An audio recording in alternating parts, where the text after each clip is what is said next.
కుండలిని యోగ రంగమున ఒక సాధకుని అభివృద్ధి అంతరావలోకనము, ఆలోచన ప్రక్రియ, కారకాల ఆవశ్యకత అత్యధికం.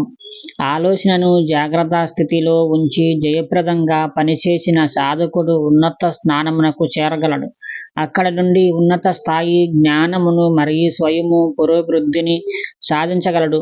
మెదడు భాగమును లెక్కించడానికి అలవి కానిది అనిశ్చితమైన ఆలోచన శక్తి దానికి ఉంది. ఆలోచన శక్తి నుండి సమాచార ప్రవాహము కూడా అంత సామాన్యమైనది కాదు. సాధకుని యొక్క నాణ్యత గల ఆలోచనల సమూహములపై ఆధారపడి అభివృద్ధి జరుగుతుంది. ఒక సాధకుడు అభివృద్ధి చెందిన ఉన్నత స్థాయిని సాధించవలన మొదట స్థిరమైన ఆలోచన శక్తి సంపాదించవలసి ఉంది. కార్యరూపము దాల్చే శక్తి గల సంకల్ప శక్తిని ప్రతి సాధకుడు సంపాదించవచ్చు.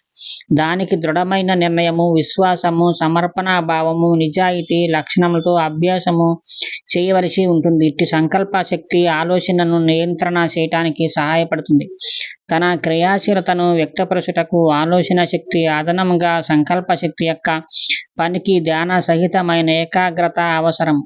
ఏక సాధన ఈ మార్గమందు శిక్షణ, కృషి చేయుటకు అత్యావశ్యకమని బోధిస్తుంది. సంకల్ప శక్తి అభివృద్ధి కావటానికి ఇట్టి సాధన అవసరము. జ్ఞానజనకమైన శరీర అవయవముతో సాధనలో ఉన్నప్పుడు ఆలోచన శక్తిని మరియు సంకల్ప శక్తిని మిశ్రమము చేసి ఏకాగ్రత సాధించాలి. ఈ రకమైన సాధన విధానము నాణ్యమైన ఆలోచనలను ఉత్పత్తి చేసి విడుదల చేస్తాయి. దీనితో ఉన్నత దశను చేరుటకు వీలవుతుంది.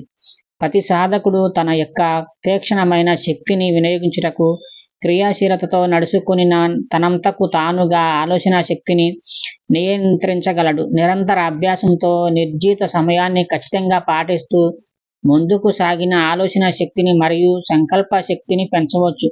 స్వయం శక్తి, స్వయం శిక్షణతో కూడిన ఆలోచన శక్తి లక్ష్యమును చేరుటకు పనిచేస్తుంది. ఆలోచనలను ఆలోచన శక్తికి తీసుకురావటానికి జ్ఞాపకశక్తి ఎల్లప్పుడూ సమానమైన రీతిలో పనిచేస్తుంది. ఆలోచన ప్రక్రియ ఒక శక్తి ధార భావన.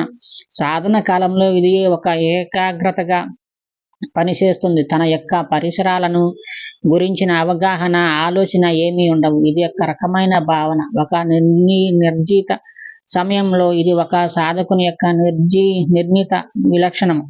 ఆ శక్తి అభిప్రాయములను, భావనలను, మనసులోని ఆలోచనలను ఉత్పత్తి చేస్తుంది. ఆలోచన శక్తి సమృద్ధిగా గల సాధకుడు ఎల్లప్పుడూ గాఢమైన ఆలోచనలో నిమగ్నమై ఉంది. ఆ శక్తితోనే వ్యక్తిత్వాన్ని కోల్పోయి ఉంటాడు. ఆలోచన శక్తి స్థితి అనగా తన క్రియాశీలతపై ప్రభావములు సంభవించటంపై గల అవగాహనయే. సంప్రదాయ యోగ సిద్ధాంతం ప్రకారం సాధకుడు సాధనలో అజాగ్రత్త స్థితిలోకి జారిపోతాడు. అట్టి స్థితిలో ఉత్పన్నమైన భావనలు పదములు ద్వారా వర్ణించుటకు వీలు కాదు.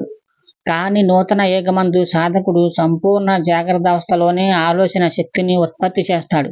అదే మాదిరి పదములతో ఆలోచనలను బహిర్గతం చేయు సామర్థ్యము కలిగి ఉంటాడు. ఆలోచన శక్తి యొక్క పని దాని నుండి నూతన బీజము బయటపడుతుంది. పాత బీజము పెరుగుదల రూపజ్ఞానము నుండి నూతన బీజము అనుభవ రీత్యా సంపాదిస్తుంది. కావున జ్ఞానము యొక్క ప్రతి అనుభవము బీజం యొక్క పరిణామ స్థితి నుండి అంతర్వాహిని అనగా అంతర్గతమున ప్రవాహం అవుతుంది. ఇది జ్ఞాపక సంబంధమైన ఫోర్స్. ఇది బీజము యొక్క సిద్ధాంతమును పరిష్కరించవలసి ఉంది. దానినే మనము ఆలోచన శక్తి అని పిలుస్తాము. పొందిన వృద్ధికి తగినట్లు ఆలోచన శక్తి దానిని వాస్తవము చేస్తుంది.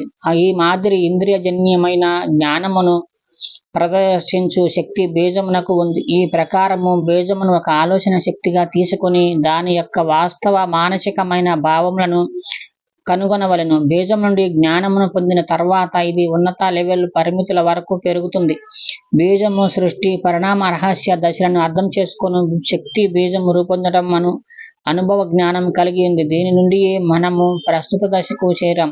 దీనికి బ్రహ్మాండ నిలయము అని పేరు. దీని అంతర్భాగంలోని అనుభవాలు నిక్షిప్తమై ఉన్నాయి. కావున బీజం యొక్క పెరుగుదల అనుభవాలను తెలుసుకుని సామర్థ్యం కలిగి ఉన్నాయి. ప్రతి బీజమును నాటుట మరియు పెరుగుతున్న ఆలోచన శక్తిని నిద్రలేపి అనుభవమును పొందుటకు కావలసిన పెరుగుదల కలిగి ఉంది. ఇదియే బీజము యొక్క పరిణామమును వివరించున్నది. ఆలోచన శక్తి ఒక జ్ఞానమే. బీజ సిద్ధాంతం ప్రతి ఒక్క ఆలోచన శక్తికి బీజము కారణమని గుర్తించాలి. బీజమును ఒక వృక్షముగా ఉదాహరించిన బీజ సిద్ధాంతమేమనగా అనుభవముల పెరుగుదల బీజ జ్ఞానం యొక్క భావన. ఇది మూలాధార శక్తి, సత్యమైన చివరి కొన ఆలోచన శక్తిని బీజంగా పరిగణించవలెను. ఆయా భూమికల కర్తవ్యము, ఆయా భూమిక యొక్క బీజము. ఇది ఒక్క వృక్షము యొక్క పరిణామ భావమును నొక్కి వక్కానిస్తుంది. నాటిన మరియు ఎదుగుతున్న మొక్క యొక్క రూపమే బీజము. ఈ బీజము యొక్క అనుభవము. కావున తెలుసుకోవలసిన విషయము ఏమనగా బీజ రూపము ఏర్పడుట అన్ని ప్రక్రియ దాని యొక్క జ్ఞానానుభవమును తెలుపుతుంది. ఈ సూత్రం ప్రకారమే బీజము నాటమైనది. జ్ఞానము యొక్క భావనల సామూహిక మొత్తమే ఈ భావన బీజం యొక్క సిద్ధత్వం. ఇది ఉచ్చరించే శక్తిని ప్రవేశపెడుతూ ఉంది. అత్యంత సూక్ష్మమైన పరమాణువుల సముదాయములో ఒకటైన పదార్థ అనుభవమే వాస్తవమైన ఆలోచన శక్తి భావన. ఇది ఆధ్యాత్మిక స్థితి